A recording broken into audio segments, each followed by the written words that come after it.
नमस्कार दोस्तों। आज का हमारा जो विषय है वो है लोक रंगमंच और आधुनिकता, या हम यूं कह सकते हैं लोक रंगमंच और आधुनिक रंगमंच। क्या इनमें क्या अंतर है, सामंजस्य है, इस विषय पर हम आज चर्चा करेंगे। तो अगर विषय के परिदृश्य में आप समझें और इस विषय पर ध्यान दें तो हम लोकनाट्य, लोक संस्कृति, इसको तो हम समझ ही चुके हैं कि और भारत का लोक और पाश्चात्य जो फोक है उसमें अंतर है। उनकी विचारधारा, उनकी संस्कृति और उनका जो एक समय काल परिस्थितियां हैं, उनका जो इतिहास का वातावरण है, उन सब में अंतर है। तो अगर आज की स्थिति में हम देखें तो कोई भी लोक संस्कृति या जो लोक है वो किसी विशिष्ट जाति, धर्म, समाज की वैचारिकता पर निर्भर नहीं है। उसने अपने आप में सबको समेट लिया है। लोक संस्कृति में समस्त बाहरी तत्वों को समावित करने की क्षमता है। इसको एक उदाहरण स्वरूप हम समझ सकते हैं। अगर मैं आपको एक उदाहरण दूं कि जैसे मैं अपनी दादी, मेरे पिता की माता, उनको याद करता हूं तो उनकी देहावसान से पहले वो बोलती थी, काय बेटा कितने टाइम होगा। टाइम अर्थात समय, टाइम, और ये एक अंग्रेजी वर्ड है जो बुंदेली में घुल मिल गया, और इतना घुल मिल गया कि वो बुंदेली की तरह ही टाइम से टेम हो गया।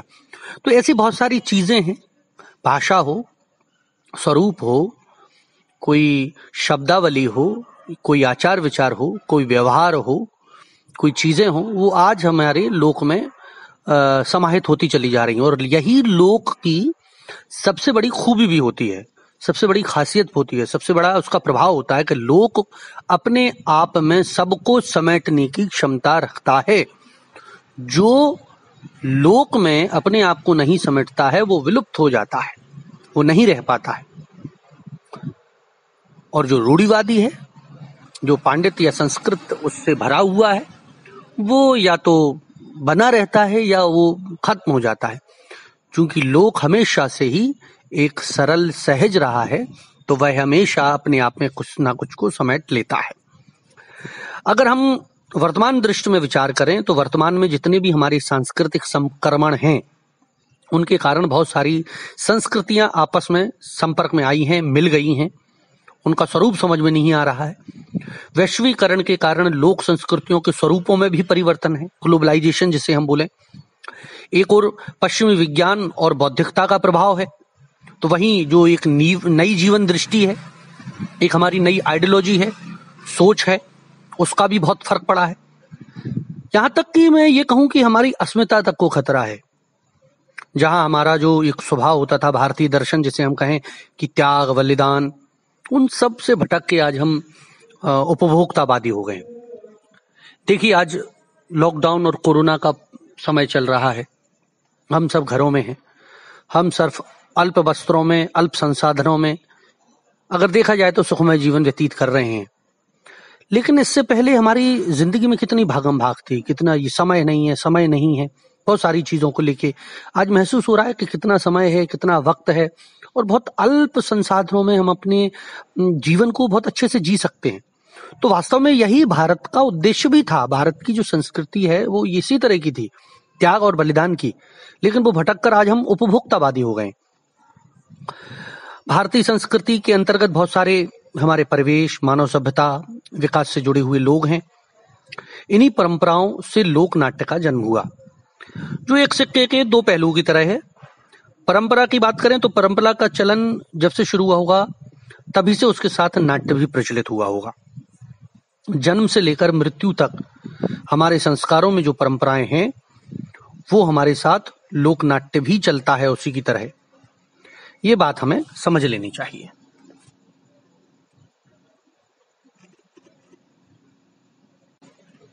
इन तमाम परिवर्तनों के पीछे आज की बदलती दुनिया है। आज का जो हमारा लोक है वो संचार माध्यमों और शिक्षा के कारण भी परिवर्तित हुआ है। आज भौतिकता का जो दबाव है, उसका जो प्रभाव पड़ रहा है, उसने व्यक्ति की वैज्ञानिक सोच का पक्षधर होकर कर्मकांड और रूढ़ियों जैसी जो हमारी चीजें हैं उनका विरोधी वो हो गया है।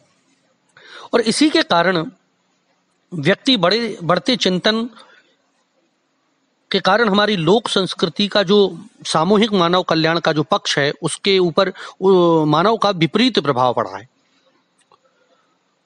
मैं कहूं कि लोक संस्कृतियां आज संक्रमण काल से गुजर रही हैं। आवश्यकता आज अच्छी परंपराओं के संरक्षण की है। कहीं भौतिकता और पश्चिमी संस्कृतियों के बढ़ते प्रभाव में हमारी लोक विरासत और हमारी अच्छाइयां मध्यम ना पड़ जाएं, उनका प्रभाव अल्प ना हो जाए, वो छूट ना जाए हमसे। आज आप जिधर देखिए हमारे चाहे लोक गायन हो, लोक नृत्य हो, लोक संगीत हो, लोक साहित्य हो, या लोक की जो परंपराएं हैं, जो हमारे संस्कार हैं, आचार विचार हैं, जो हमारा पहनावा है, हमारी वेशभूषा है, हमारा खान पान, उन सब में परिवर्तन आया है। मैं उस परिवर्तन का विरोधी नहीं हूं कि वो परिवर्तन नहीं है, लेकिन वह परिवर्तन किस हद तक होना चाहिए, उसका स्वरूप कितना होना चाहिए। आधुनिक युग विज्ञान का युग है, इस पर सिनेमा का प्रभाव पड़ा है। सिनेमा के संगीत, अभिनय, आचार विचार का प्रभाव भी जन समाज पर पड़ा है। ऐसी स्थितियों में जो हमारे लोक नाट्य हैं, जो हमारी लोक परंपराएं हैं, वो भी इससे अछूता नहीं रहा। आज अगर हम देखें तो वास्तव में किसी भी जो लोक नाट्य है उसकी स्थिति बहुत अच्छी नहीं है, उसकी स्थितियां दयनीय हैं। उसका जो मूल स्वरूप है वो लगभग खत्म हो रहा है। सीडी, कैसेट, वीडियो और इस तरह की जो कंपनियां हैं वो तो उसका मूल स्वरूप इतना बिगाड़ दिया है कि वास्तव में ये पहचानना मुश्किल हो गया है कि वास्तव में लोक नाट्य का असली रूप क्या है। लोकगीत या लोक नृत्य समाज के मनोरंजन एवं शिक्षा प्रदान करने वाले साधन थे, कलाएं थीं, लेकिन व्यवसायिक लाभ हेतु इन कंपनियों ने अश्लीलता, अभद्रता का ऐसा एक प्रस्तुतिकरण पेश किया, ऐसा जिसे मैं बोलूं नंगा नाच पेश किया, कि वास्तव में आज कलाओं की अस्मिता तक को खतरा है। हम ये समझ ही नहीं पा रहे हैं कि वास्तव में इसका मूल जो नाट्य का जो फॉर्म है, उसकी जो शैली है वो कैसी थी। और एक और इसमें बड़ी बात ऐड करना चाहूंगा कि प्रारंभ से ही जो हमारे सवर्ण वर्ग या पंडित वर्ग है वो इसे अश्लील मानकर इनका विरोध करता रहा है। जो मैंने अपने एमबीए के विद्यार्थियों को अपनी कक्षा में पढ़ाया होगा शायद, कि मैं जिस विषय पर शोध करना चाह रहा था, तो या हम जो भी नाटक वाला है वो श्रवण वर्ग से अगर जुड़ा हुआ है तो सबसे पहले तो यही कहते हैं कि भैया क्या नाटक नौटंकी करोगे।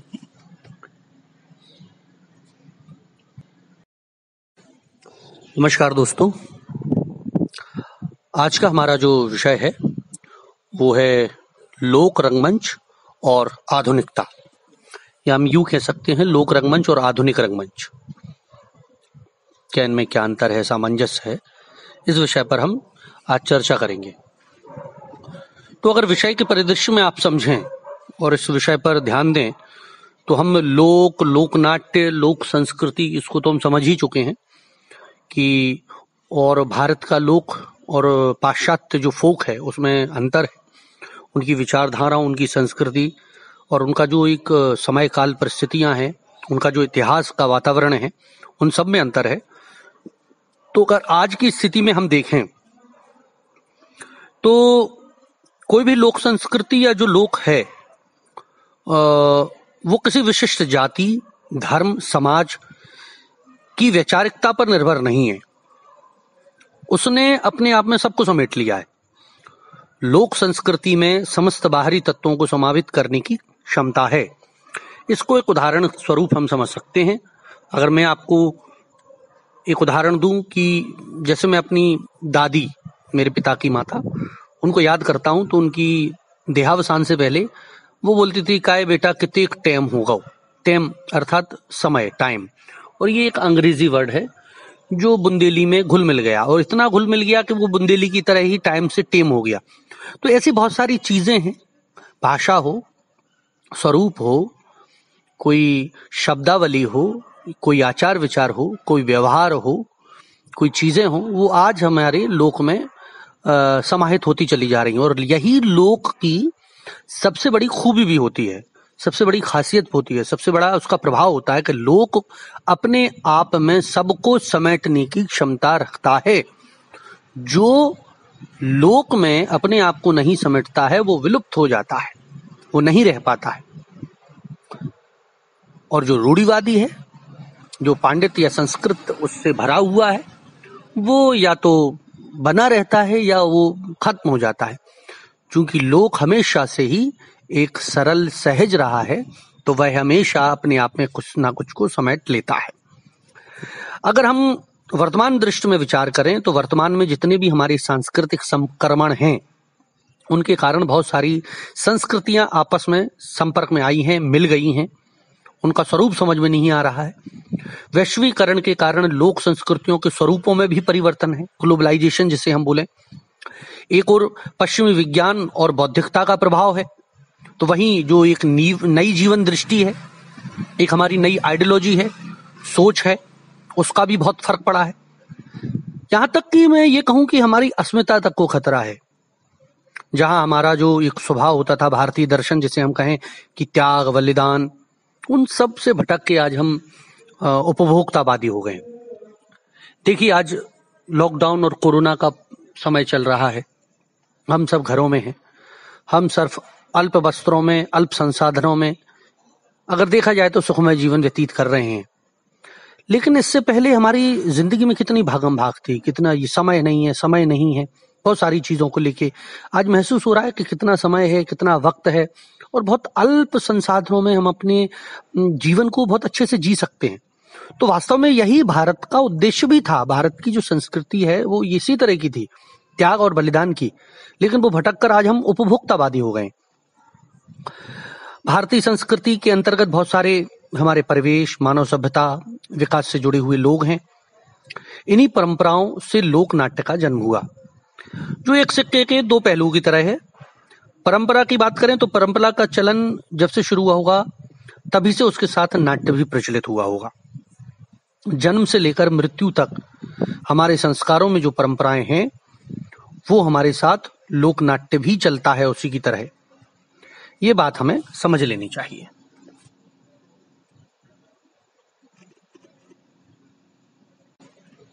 इन तमाम परिवर्तनों के पीछे आज की बदलती दुनिया है। आज का जो हमारा लोक है, वो संचार माध्यमों और शिक्षा के कारण भी परिवर्तित हुआ है।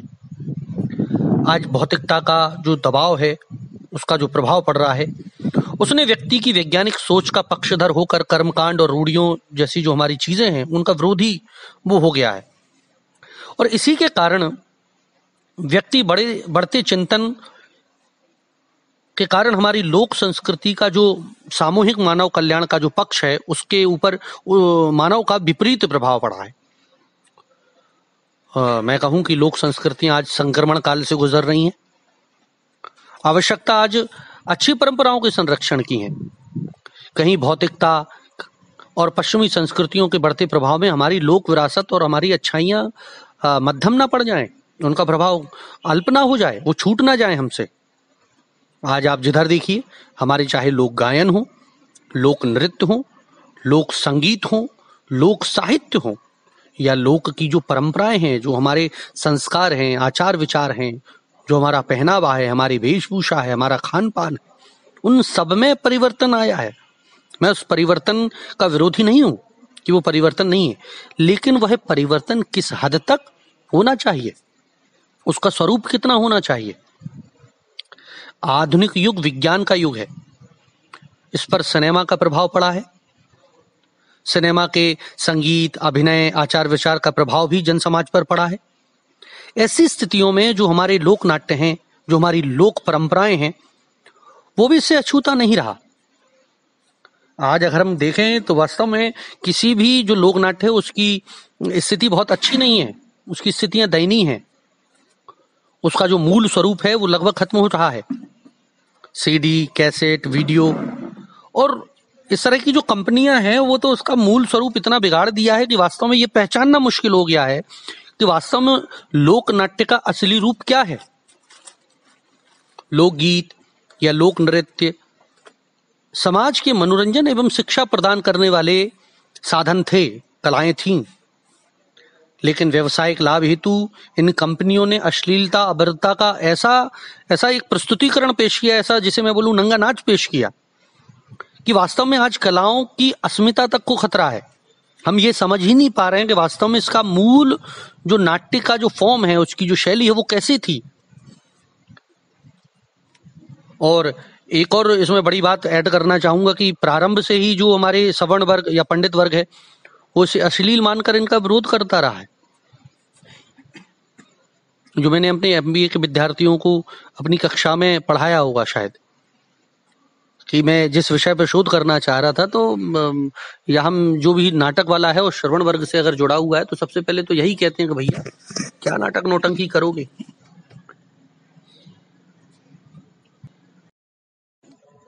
कुछ पढ़ाई लिखाई भी कर लो, क्या जीवन खराब कर रहे हो अपना भाई, ये क्या फालतू की पूरे परिवार की नाक कटाओगे क्या तुम लोग, क्या ये लोक नाट्य और ये सब मतलब देखने तक पर पाबंदियां थी।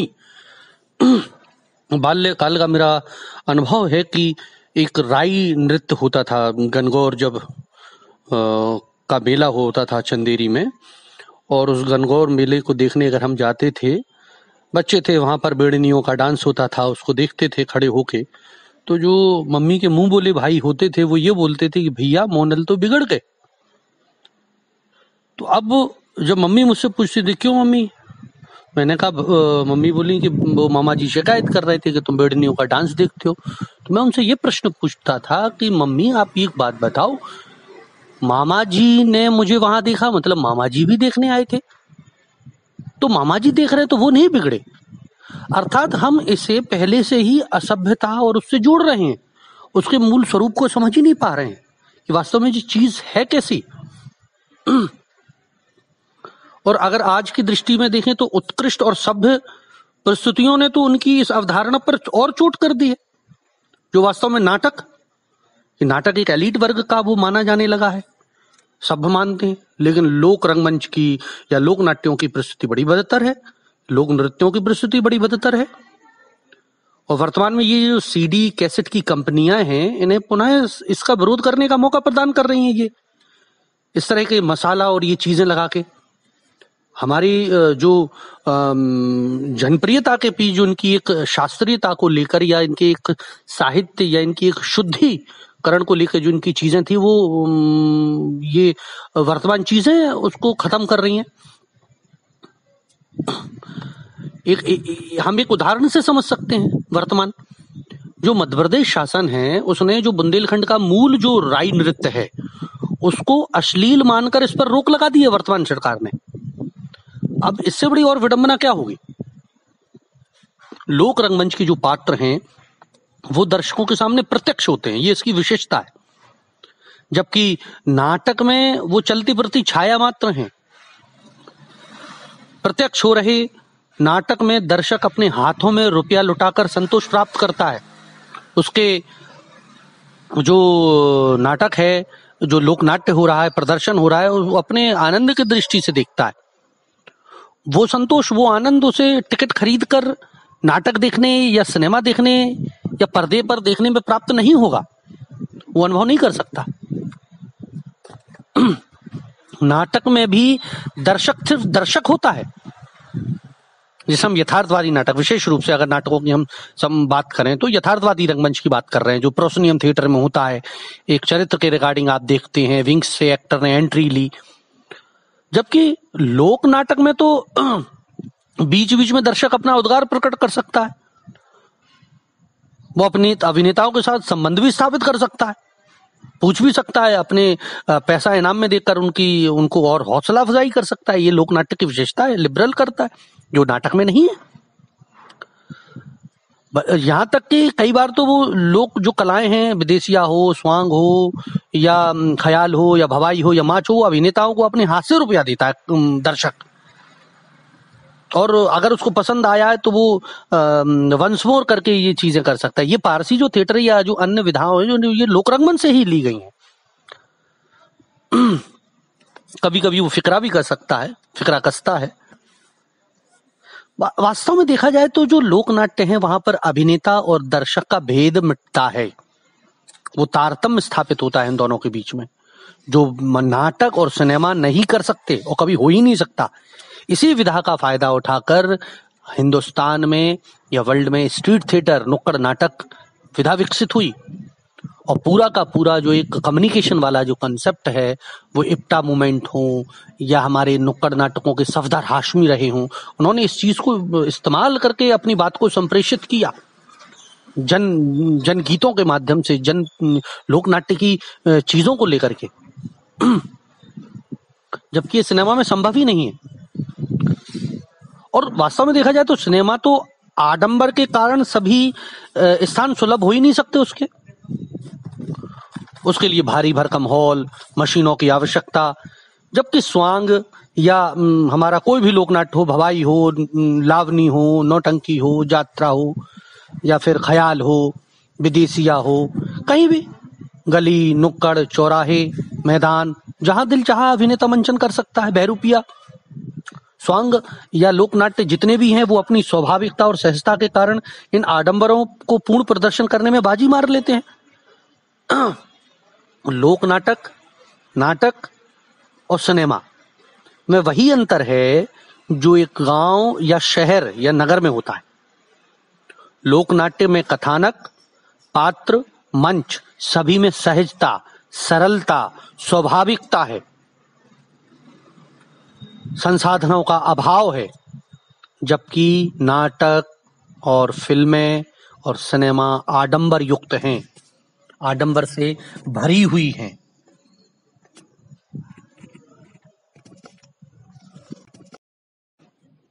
बदलते युग में लोक नाट्य का स्वरूप भी बदला है, कलाकारों की अभिनय शैली भी प्रभावित हुई है। हिंदी रंगमंच या रंगमंच ने लोक शैली में अनेक नाटकों में प्रस्तुति जो की है उनमें परिवर्तनों को स्वीकार किया है, उनमें परिवर्तन कर उनके स्वरूप को अलग स्वरूप में ढालकर नाट्य मंचन किए हैं। पारसी नाटकों में ऐसे बहुत सारे प्रयोग देखने को मिलते हैं, लेकिन उनका उद्देश्य पैसा कमाना था, वे अपने लक्ष्य से भटकते चले गए। लोक की श्रेणी से अभिजात वर्ग की ओर उन्मुख हो गए। अर्थ प्राप्ति का उद्देश्य उनका महत्वपूर्ण था और वो उसको पूरा करते हुए कुछ भद्देपन की ओर भी मुड़ गए।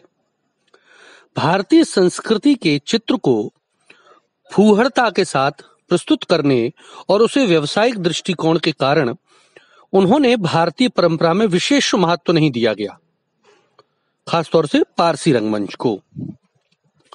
जयशंकर प्रसाद ने उनकी इन्हीं प्रस्तुतियों में के संबंध में एक बात कही है कि पारसी रंगमंच की प्रस्तुतियां फूहड़ और भंडेती हैं, और ये कहकर उन्होंने इसका विरोध भी किया है। भारतेंदु काल की नाट्य कृतियों में अभिनय में नाटकीयता थी। उच्च स्वर, संगीतपूर्ण वाणी, मंगलाचरण, सूत्रधार, नेपथ्य, आकाशवाणी आदि का प्रयोग, ये लोक नाट्य से मिलता जुलता स्वरूप ही है जो आधुनिक रंगमंच, जिसको हम प्रणेता कहते हैं भारतेंदु हरिश्चंद्र, उनके नाटकों में हमें ये मिलता है और आधुनिक रंगमंच की ये भाषा बनी। कुछ विद्वान मानते हैं कि ये निर्णय लेना भी अत्यंत कठिन था कि लोक नाट्यों का परंपरागत नाट्यों पर प्रभाव पड़ा कि नाटकों का लोक नाट्यों पर प्रभाव पड़ा। इस संबंध में हजारी प्रसाद द्विवेदी कहते हैं कि लोक नाट्य सृष्टि के आरंभ से ही माना जा सकता है। जब से मनुष्य में अभिव्यक्ति की कला सीखी, लोक कला का आरंभ भी तभी से हो गया होगा।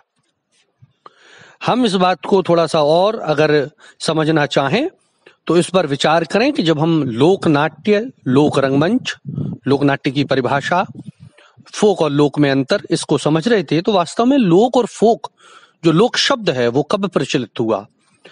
लोक के कई अर्थ हैं, यहाँ पुनः दृष्टव्य है, पुनः अपनी बात को दोहरा रहा हूं। लोक भारतीय अवधारणा में अगर हम इस शब्द को खोजें तो कहां कहां में ये मिलता है? देवलोक, नागलोक, पाताल लोक, भूलोक, स्वर्गलोक। अर्थात लोक शब्द से भारत के अनुसार, भारतीय परिदृश्य में, भारतीय परंपरा में दो अर्थ परिलक्षित होते हैं। पहला स्थान और दूसरा जाति, समाज, सोसाइटी। जैसे देवलोक अर्थात देवताओं के रहने का स्थान, नागलोक नागों के रहने का स्थान, पाताल लोक पाताल में रहने वाले लोग, जीव जंतु जो भी है। तो दो चीजें यहां पर प्रदर्शित हो रही हैं, एक तो कम्युनिटी, जाति, और दूसरा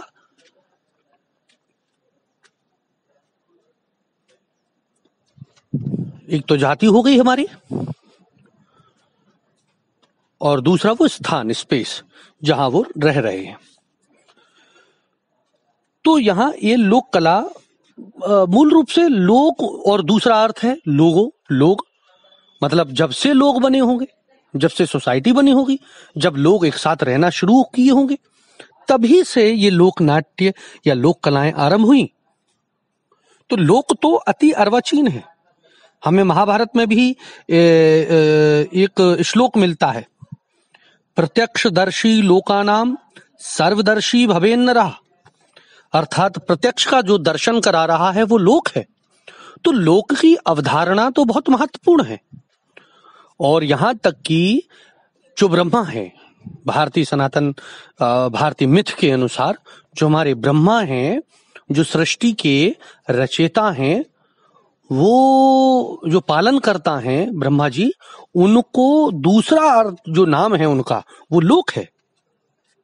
तो अर्थात हम यहां इस बात को ऐसे समझते हुए आगे बढ़ते हैं कि लोक कला का आरंभ तभी से माना गया होगा। उनका ये स्पष्ट मानना, जयशंकर प्रसाद जैसे नाटककार जो हैं वो लोक परंपरा से दूर हैं। ऐसा कहने के पीछे प्रसाद जी का एक वक्तव्य है, जिसमें उन्होंने कहा कि मैंने उन कंपनियों के लिए नाटक नहीं लिखे, अर्थात पारसी थिएटर से यहां उनका अभिप्राय है, जो चार चलते अभिनेताओं को एकत्रित कुछ पैसा जुटाकर चार पर्दे मांग लेना, या दो अन्नी अठन्नी के टिकट पर इक्के वाले, खोमचे वाले और दुकानदारों ने बटोर कर जगह जगह प्रदर्शन करती फिरती हैं। उत्तर रामचरित, शकुंतला, मुद्रा राक्षस कभी ना कभी ऐसे अभिनेताओं द्वारा अभिनेत हो सकते हैं, और ना जन साधारण में वे रस के कारक भी हो सकते हैं। इस बात को हमें ध्यान रखना पड़ेगा। तो यहां बात ये स्पष्ट है कि जयशंकर प्रसाद लोक की उस अवधारणा के विपरीत बात कर रहे हैं, क्योंकि उनके नाटक पर अगर हम गौर करें तो जैसे ध्रुव स्वामिनी, स्कंदगुप्त, चंद्रगुप्त, जो लोक की परंपरा से बिल्कुल अलग हैं, बिलग हैं, उनका स्वरूप अलग है, जिसको हम आधुनिक रंगमंच या नाटक की श्रेणी में रखते हैं, वो अपने बात को सिद्ध करने के लिए इस तरह की बात करते हैं। जबकि अगर हम ध्यान से देखें तो भारतेंदु हरिश्चंद्र के जो नाटक है वो हमें संस्कृत नाटक और लोक नाटक, इनके नियमों के पालन करते हुए और लोक के अधिक समीप लगते हैं। हम अंधेरे नगरी की ही व्याख्या करें, आप गीतों के माध्यम से, संवादों के माध्यम से, तुकबंदियों के माध्यम से, ये नाटक जनता के करीब है।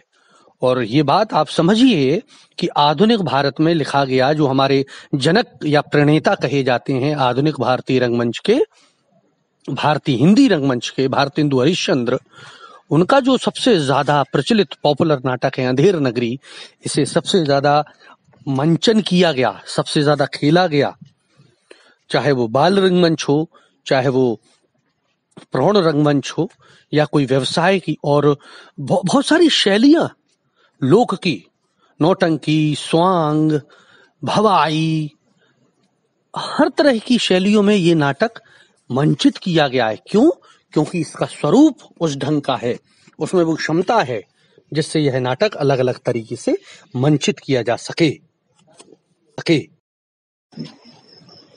1975 में चरणदास चोर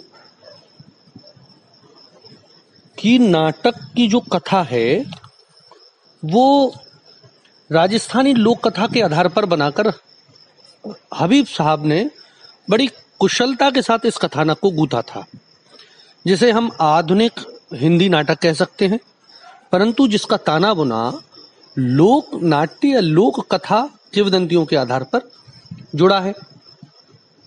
एक चोर जो पुलिस से बचने के लिए बाबा साधु की शरण में आता है और उसके कहने पर सत्य बोलने का प्रण ले लेता है, साथ ही कभी हाथी की सवारी ना करने की, सवर्ण थाल में राजसी भोजन ना करने की और राजा ना बनने की जो प्रतिज्ञाएं करता है, चोरी और सत्य में 36 का आंकड़ा है। चोरी और सत्य, सच बोलना, बिल्कुल एक दूसरे के विपरीत है, विरोधाभासी है, लेकिन चरणदास इसे निभाता है। उसकी सत्यनिष्ठा ही उसे प्रसिद्ध करती है और इसलिए जो प्रतिज्ञाएं आरंभ में कल्पना लगती हैं, वे बाद में पूर्ण हो जाती हैं। कॉमेडी से आरंभ होने वाला ये नाटक अंत में पहुंचते पहुंचते दुखांत हो जाता है। हबीब तनवीर साहब की कुशलता का ही कमाल है कि जो इसके कथानक को गूथा और गढ़ा और अंतिम मोड़ दिया।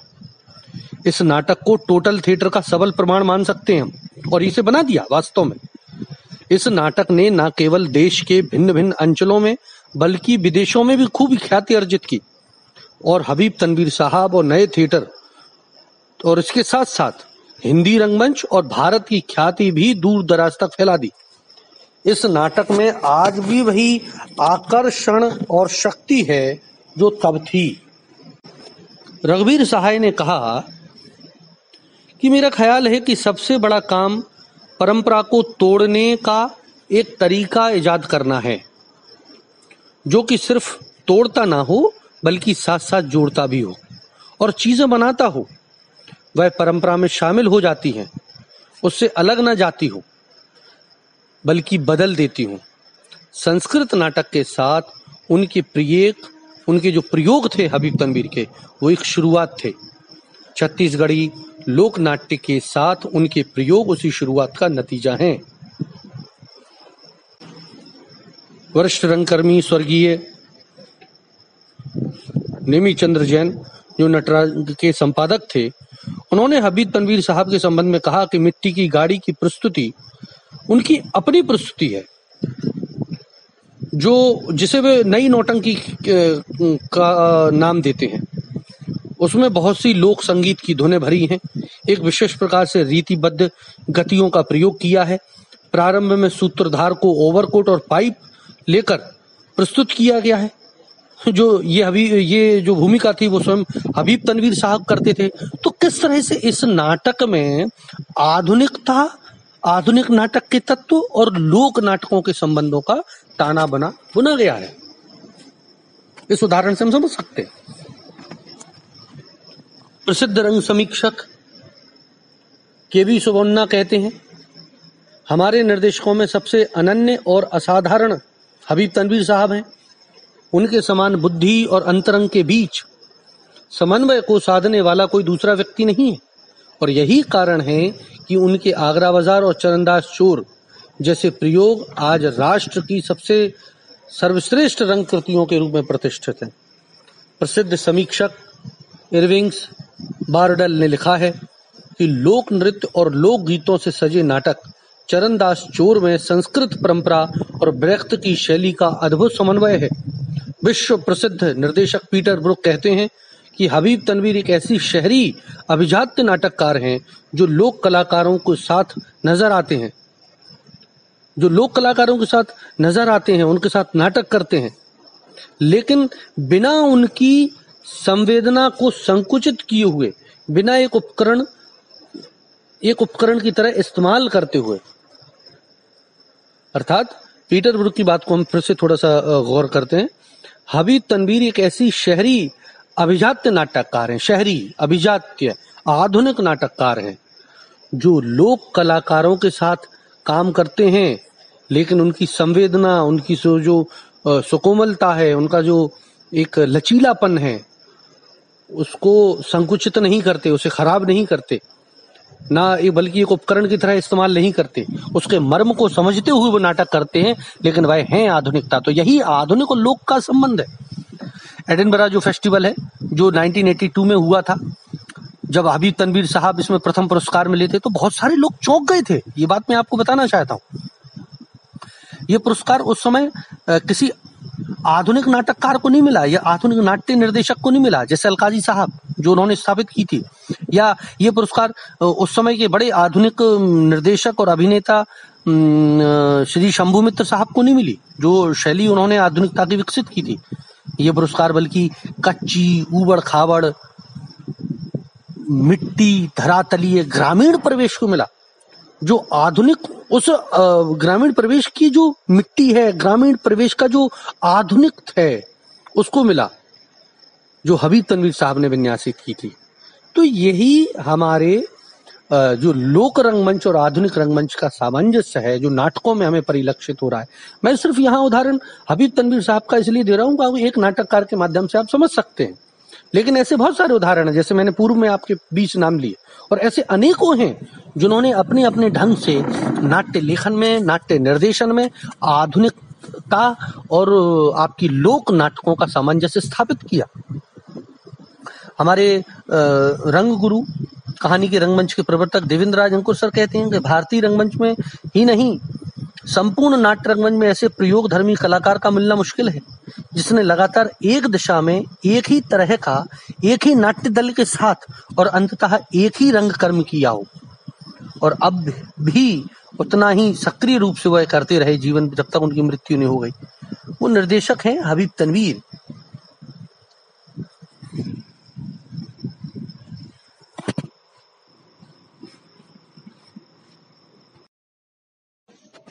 आज शहरीकरण का प्रभाव लोकनाट्यों पर निरंतर पड़ रहा है। हम नौटंकी जैसे अनेक लोकनाट्यों का उदाहरण ले सकते हैं, जिनमें स्त्री पात्रों ने जब प्रदर्शन शुरू किया तो पहले लोकनाट्यों का प्रदर्शन जो था वो ऐतिहासिक, रोमांटिक या इत्यादि विषय थे, धार्मिक थे। लेकिन धीरे धीरे उनमें नृत्य और जब उनका कंपटीशन होने लगा सिनेमा से या टेलीविजन से या पारसी थिएटर से, तो उसमें फिर फूहड़ता, अश्लीलता, कपट आता चला गया। चूंकि वह व्यवसायिकता से रिलेटेड था, इसलिए उसमें अश्लीलता का पुट ज्यादा हो गया। लेकिन प्रारंभ में आप गौर करें तो स्त्रियों की स्वीकार्यता नहीं थी लोकनाटक में।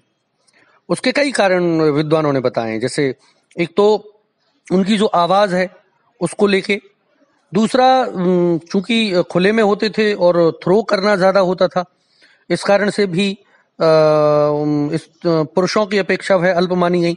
और थोड़ा सा हमारा जो समाज भी था और वो भी रूढ़िवादी और उस परंपरा को लेके करता है, तो जो पुरुष प्रधान समाज, उसका भी कारण रहा। इसके बाद बॉडी लैंग्वेज के कारण भी, चूंकि अत्यधिक हाव भाव प्रदर्शित करना, ये सारी चीजें व्यक्त करना है, इसलिए स्त्रियों के लिए ज्यादा सामाजिक कट्टरता, ये सब कारण थे कि स्त्रियों का लोकनाट्यों में प्रवेश नहीं था। यहाँ तक कि कई बार जो मध्य प्रदेश का लोकनाट्य है माच और भवाई, उसमें कई प्रयोग किए गए थे पहले, जिसमें स्त्रियों का प्रवेश लाया गया, तो वो नकार दिए गए, उनको मना कर दिया गया। यहाँ तक कि कई बार जब स्त्रियों को लोकनाट्यों में प्रवेश किया गया तो दर्शक असहज हो गया। और उन्होंने वास्तव में एक बार की घटना भी है, मुझे फॉर्म याद नहीं आ रही, कि जब किसी नए पात्र, नई स्त्री को लाया गया एक पात्र के लिए, तो दर्शकों ने विरोध कर दिया और कहा कि नहीं, जो वो लड़का उसका पात्र निभाता था लड़की का, उसको ही लाइए। और जब वो आया तब जाकर उनका हो हल्ला समाप्त हुआ। लेकिन कालांतराल में जैसे जैसे नाटक आया, नाटक का स्वरूप बदला और आधुनिक नाटकों का प्रभाव आया, पारसी थिएटर में जो, उसका प्रभाव फिर स्त्रियों का लोकनाट्यों में भी पड़ा, और लोकनाट्यों ने भी स्त्रियों के पात्रों को करना शुरू किया और लोगों ने उसको एक्सेप्ट किया। इसके बाद अगर आप देखें तो रंगस्थलियों को लेकर परिवर्तन हुए हैं आधुनिक समय से, अगर हम उसकी तुलना करें आधुनिक नाट्यों से करें। मूल रूप से जो लोकनाट्य है भारतीय, वो उनके चारों तरफ या लगभग 3 तरफ या 2 तरफ दर्शक बैठते थे, और उनका विधान है गली नुक्कड़ चौराहे कहीं पर भी हो जाएंगे। लेकिन समकालीन समय में उन्होंने नाटकों के साथ अगर उसका तारतम्य देखें तो नाटकों का प्रभाव, आधुनिक नाटकों का प्रभाव उन पर पड़ा है, उन्होंने उसको एक्सेप्ट कर लिया है। आज बॉक्स थिएटर में, प्रोसिनियम थिएटर में उन नाटकों का प्रदर्शन होने लगा है। तो जो मंच विधान था, मंच के माध्यम से जो उसकी खूबी थी, वो टूट गई है। क्योंकि खुला रंगमंच होता था तो दर्शक और जो अभिनेता है, दर्शक है, उसके बीच जो तादाद में स्थापित होता था, वो भी अब टूट गया है। जैसे मैंने अभी थोड़ी देर पहले आपको बताया था कि अगर स्वच्छंदता है, अगर वो इनाम देना चाहता है या प्रसन्न है या वंस मोर कहना चाहता है, पैसे देना चाहता है कलाकार को, तो ये सब परंपराएं चूंकि लोक रंगमंच की थी, खुले रंगमंच की थी, वो सब बंद हो गई। और उनका अभिनय भी बड़ा सटीक होता था कि उन्होंने किसी अगर जमींदार या अधिकारी ने या किसी सरपंच ने उनको पैसे दिए, उन पैसों को उन्होंने लिया और उसके बाद उनका नाम लिया, ससम्मान नाम बोला मंच से, उसके बाद उसी टोन पर, उसी पिच पर पुनः वो लोकनाट्य शुरू कर दिया। लेकिन अब ये सब यथार्थवादी अभिनय की तरह होने लगे हैं। तो चरित्र की जो एक जिसको ब्रेख्तियन शैली जिन्होंने उसको बाद में नाम दिया एलिनेशन की, और ये जो तादात्म्य की स्थिति होती थी चरित्र और दर्शकों के बीच की, वो टूट गई। वो उसी तरह से यथार्थवादी अभिनय करने लगे।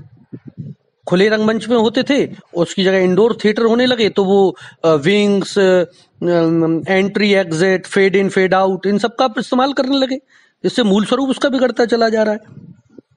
पहले लोक नाट्यों में प्रकाश व्यवस्था का लगभग कोई काम ही नहीं था, मशाल या दीपक या इन तरह को लेके काम होते थे। लेकिन आज वो लाइटों का भी प्रयोग करने लगे हैं, दृश्य परिवर्तन भी होने लगे हैं उसमें, और दृश्य परिवर्तन हुआ तो फिर फेड आउट कर दिया। माइकों का प्रयोग नहीं था, वाद्ययंत्रों का प्रयोग नहीं था। ये सब आने से लोक नाट्यों का जो वास्तव में असली रूप था, जो उसकी भीनी भीनी सुगंध थी, जो उसकी मौलिकता थी, वो कहीं ना कहीं प्रभावित और नष्ट हुई है। एक और महत्वपूर्ण बात जो बुंदेली स्वांग या लगभग भारत के जितने लोकनाट्य हैं उनमें होती है, वो है प्रतीकात्मकता, सिंबॉलिकल। बहुत कम चीजों से, अल्प संसाधनों से, छोटी छोटी चीजों से बहुत बड़े बड़े बिंब और प्रतीक पैदा करना। लेकिन चूंकि जब आप यथार्थवादी मंच पर कर रहे हो तो वो प्रतीकात्मकता चली जाएगी, उनकी जगह मेकअप ये सब बदल गया है। आज मेकअप उसी ढंग से होने लगा है। पहले प्राकृतिक चीजों का इस्तेमाल होता था, आज नहीं हो रहा है।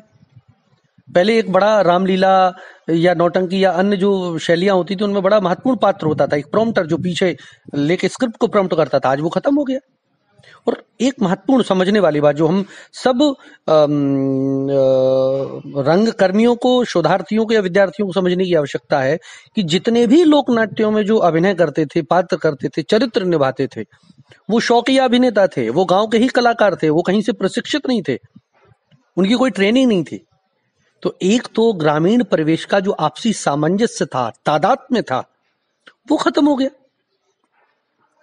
आज उसको प्रशिक्षित कलाकार भी करते हैं और अप्रशिक्षित और जो गांव के कलाकार या जो ट्रेनिंग लेकर आए वो करने लगे। तो एक जो कटाव है वह होता चला जा रहा है, जो हमारे लोक नाट्यों पर पड़ा है। अगर हम अंत में इसको डिस्कस करके यह कहें कि वास्तव में हमारा जो लोक नाट्य है या आधुनिकता है, उन पर क्या संबंध है, क्या तुलनाएं, क्या अंतर है, तो आप कह सकते हैं कि जो लोक नाट्य है उन पर आधुनिकता, मशीनीकरण, नई तकनीक के चलते सकारात्मक और नकारात्मक दोनों तरह के प्रभाव हुए हैं। और ये हर प्रकार का जो लोक नाट्य है उस पर अलग अलग परिदृश्य हैं। सारे लोक नाट्यों की स्थिति अलग अलग तरीके से बदली क्योंकि क्षेत्रीय और जनप्रिय हैं। और हिंदुस्तान के लोक रंगमंच ने आधुनिक रंगमंच को प्रभावित किया, तो आधुनिक रंगमंच ने लोक रंगमंच को प्रभावित किया। हम सीनिक डिजाइन, पर्दा, ये सारी जो आज रामलीला नौटंकी में देखने लगे हैं, ये सब पारसी थिएटर और वेस्टर्न थिएटर की हमें देन है। और जो हम गीत और लय और जो इत्यादि चीजें देखते हैं, चाहे वो हबीब तनवीर साहब का थिएटर हो, अलखनंदन जी का थिएटर हो, कावलम नारायण पणिक्कर जी का थिएटर हो, रतन थियाम जी का थिएटर हो, या आपके हिमाचल के किसी विद्वान का थिएटर हो, पंजाब में आपकी नीलम सिंह चौधरी जी का थिएटर हो, या बंगाल में किसी का थिएटर, लगभग ये सब लोक की अवधारणाओं को प्रभावित होकर काम किया। और ब्रेख्त की शैली भी अगर आप उस पर रिसर्च करेंगे, जो थ्योरी ऑफ एलिनेशन का कंसेप्ट दे रहे हैं, वो भी लोक नाट्य से प्रभावित होकर कर रहे हैं।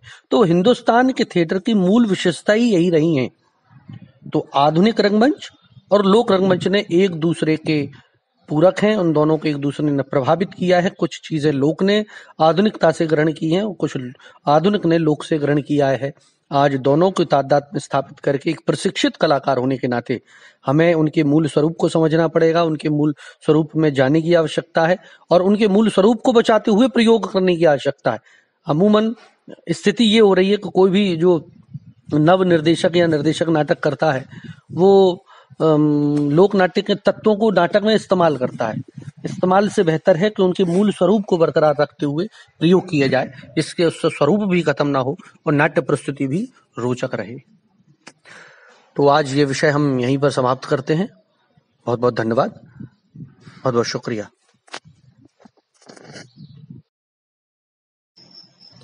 जहां एक तरफ नाटकों ने लोक रंगमंच से प्रेरणा ली, तो वहीं दूसरी तरफ लोक नाट्यों ने भी नाटकों से प्रेरणा ली।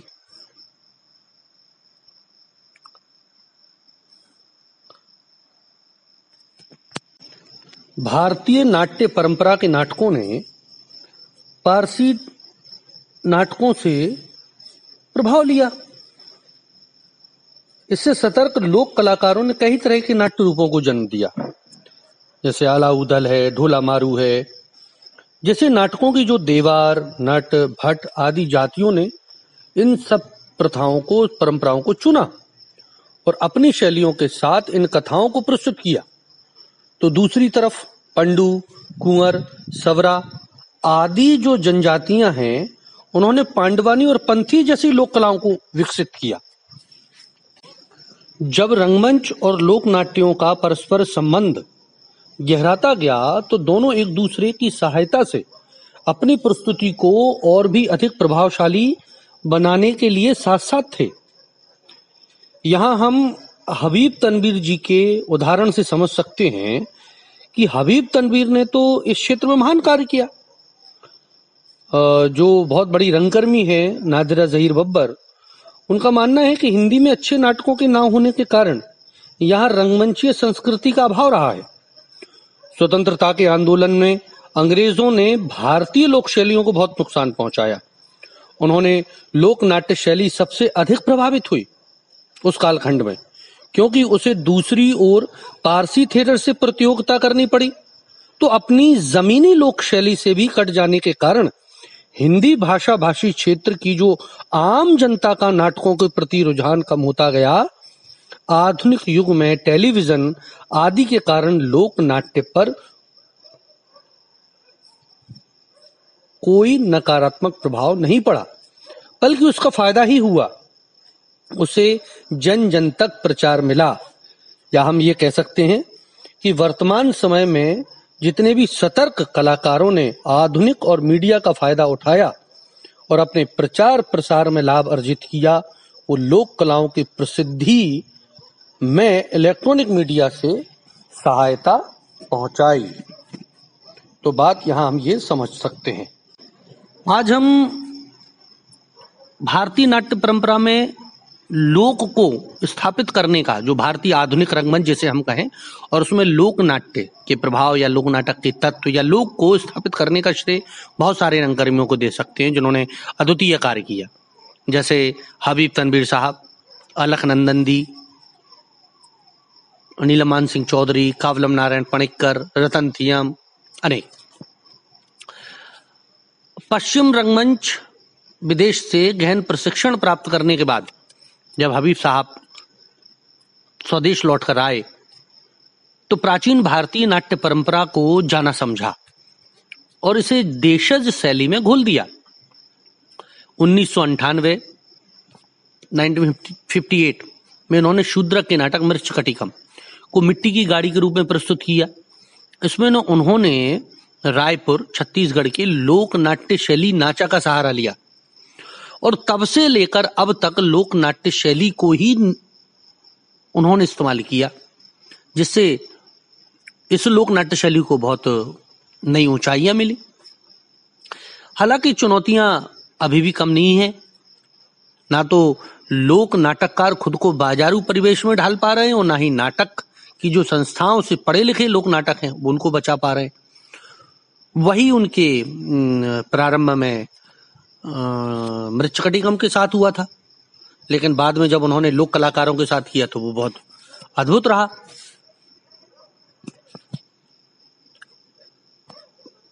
लोक नाटकों की पढ़ाई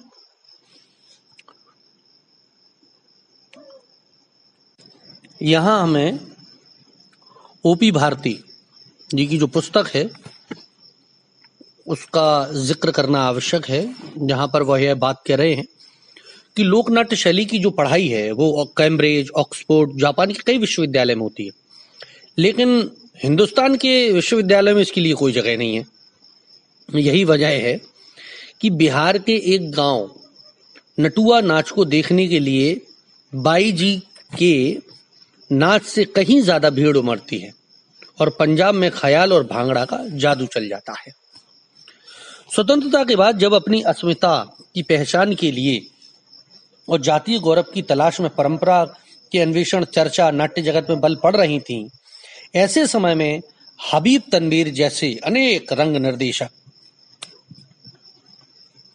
क्लासिकल थिएटर व लोक नाट्य शैलियों की ओर अपना ध्यान हम सबका केंद्रित करते हैं।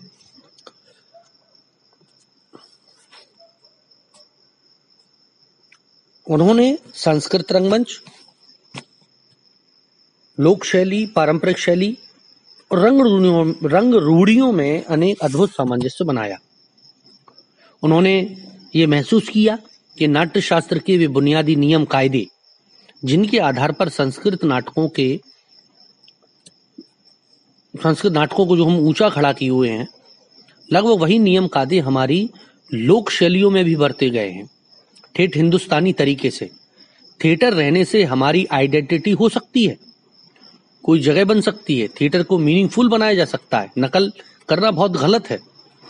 उन्होंने कई नाटकों को लोक नाट्य शैलियों के सम्मिश्रण से प्रस्तुत किया, क्योंकि उनका मानना है कि हमारे लोक नाट्यों का गहरा संबंध संस्कृत की शास्त्रीय परंपरा से है। संस्कृत के नाटकों को करने के लिए इन लोक नाट्य शैलियों को भी इस्तेमाल करना जरूरी है। उन्होंने संस्कृत नाटकों को छत्तीसगढ़ी भाषा में छत्तीसगढ़ी कलाकारों के साथ प्रस्तुत किया। उसी तरह से अलखनंदन ने बुंदेली में बुंदेली कलाकारों के साथ प्रस्तुत किया। नीलम मानसिंह चौधरी ने पंजाब और पंजाबी कलाकारों के साथ प्रस्तुत किया। कावलम नारायण पणिक्कर संस्कृत नाटकों को मलयालम में भी किया, फिर संस्कृत भाषा में करने के बावजूद जो केरल की शैलियां हैं, जो लोक नाट्य शैलियां हैं, उनका प्रयोग किया। वहीं दूसरी तरफ रतन थियाम मणिपुर की पारंपरिक शैलियों का प्रयोग करके नाटकों की अद्भुत प्रस्तुति करते हैं, किंतु नाटक के कथानुरूप प्रस्तुतिकरण की शैली सदैव अंतर है। अगर हम यहाँ हबीब तनवीर के नाटक मिट्टी की गाड़ी को लें और उसका उदाहरण समझे, तो मिट्टी की गाड़ी में उन्होंने गोलाकार मंच का प्रयोग किया था। दरवाजे के प्रयोग द्वारा बसंत सेना का व चारू दत्त का जो घर है, भीतरी भाग तथा मंच के नीचे सड़क की घटनाएं, जबकि बुद्रा राक्षस में हबीब तनवीर ने पर्दे का इस्तेमाल अलग अलग स्थानों पर घटित घटनाओं के दृश्य को नियोजित करने के लिए किया। हबीब साहब एक लोक नाट्य गांव का नाम ससुराल, जो उनका एक लोक नाट्य है, गांव का नाम ससुराल, मोर नाम दमाद, ये छत्तीसगढ़ी लोक कथा है, को आधार बनाकर लोक शैली में उन्होंने खेला था। कथानक सामान्य ग्रामीण जनजीवन से संबंधित है और प्रस्तुति में छत्तीसगढ़ की नाचा और पांडवानी शैली का प्रयोग किया गया है। इसमें कलाकारों को लोक कलाकारों जैसी छूट थी। छोटे छोटे प्रसंगों को लेकर चलने वाले इस नाटक में कलाकार अपनी इच्छानुसार संवाद जोड़ते चलते हैं। इस छूट का एक खतरा यह भी रहा कि नाटक कभी कभी चुटकुलेबाजी बनकर भी रह जाता था। इस अनुभव से उन्होंने सीखा और हबीब साहब ने लोक कथा को लेकर सुसंबद्ध कथानक लिखना शुरू किया और उनकी दिशा वही रही। फलस्वरूप परिणाम स्वरूप चरणदास चोर, बहादुर कलारिन, सोन सागर, लीरमा की कहानी, ये तरह की प्रस्तुतियां जो आधुनिक भारतीय रंगमंच और लोक के सम्मिश्रण स्वरूप, लोक रंगमंच, लोक नाट्य के फलस्वरूप निर्मित हुई, ये हमारे पास उदाहरण है।